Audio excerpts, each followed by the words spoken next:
Welcome to your ACCA Strategic Business Leader course. This is Lesson 1, Leadership and Culture. In this lesson, we will cover at a high level the basis of being a strategic business leader.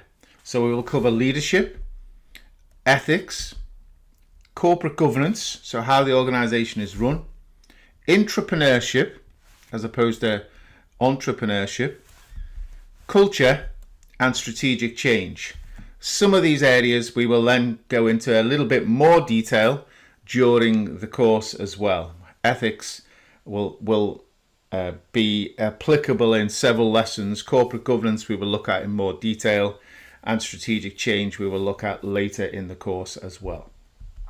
So this first part is on leadership. So remember, strategic business leader. So leadership is really important at the top of an organization. So the definition here says the process of influencing an organization or groups within an organization to follow your lead and work towards a common goal. So two things that I'd pick up there is influencing. So remember, this is not doing things. This is influencing other people within the organization to do things for that organization. And the second thing I'd pick up on is the common goal. So that common goal needs to be clear and it needs to be articulated and communicated by the leadership if other people are then going to follow and look to achieve that common goal. So here you have a couple of things that are what are involved with leadership. So firstly, having a long-term view, and that could well change with different organizations. So long-term in one company, so for example a technology company, maybe 1 year, 2 years, 3 years. Long-term in a water company could be 20, 30, 40 years. So having that long-term view related to the organization that you are involved in. Leadership also involves inspiring trust. Again, in order to get that influence, people have got to trust the senior leadership. Also helping others develop ideas, not just themselves, but others. Again, that's that influential role. Being people-focused. Leadership involves you working with people, and therefore you've got to be able to enthuse and motivate those people. And so you've got to have that people focus as part of your role. And you've got to ask questions. You've got to be challenging both to individuals and across organizations.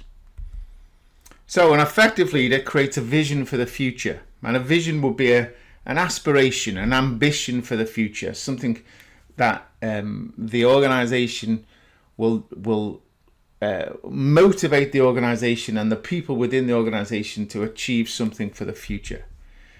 They'll also need to work well within a team.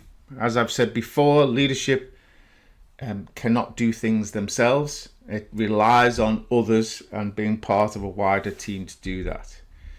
Enables the team's successes. So that's the supportive role to make to enable the teams to succeed. And be flexible.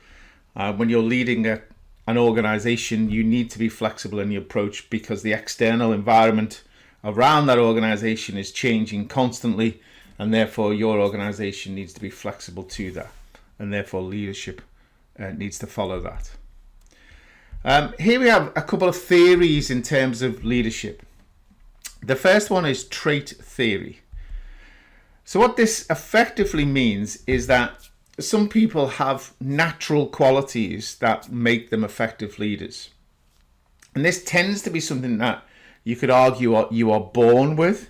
So if you go back to your school days, there were certain people probably you went to school with, and you may have been one of them, who just were able to kind of perform in that role a little bit easier than others. So if you think back to captains of your school, sports teams or societies in some way, people who were more naturally comfortable in that role. That's what we call trait theory about leadership.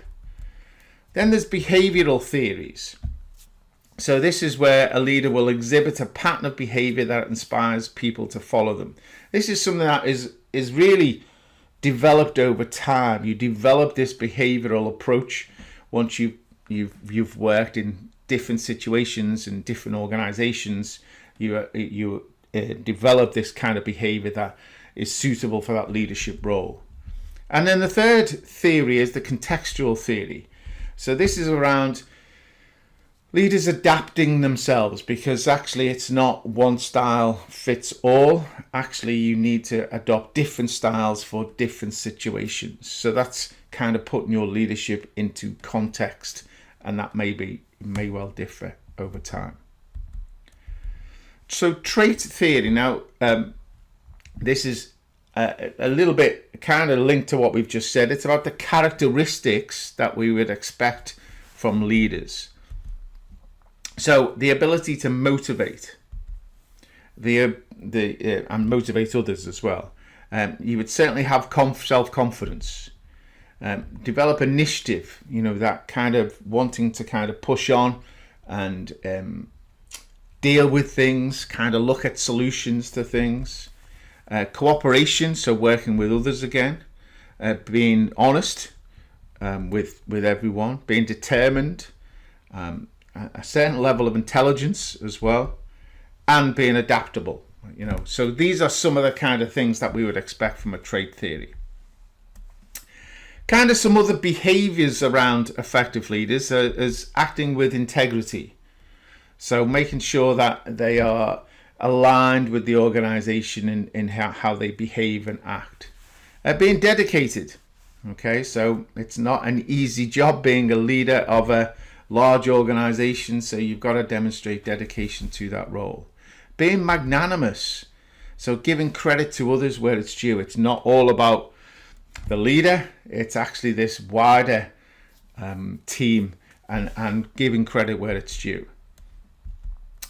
Being acting with humility, so recognizing everyone as equal. It doesn't make you better, but kind of, again, that's something that will inspire others to act on your words. Being open and transparent, and being creative, kind of thinking differently. It's not solely the leader's responsibility to be creative within an organization, but actually supporting that kind of creativity is going to be important for an organization.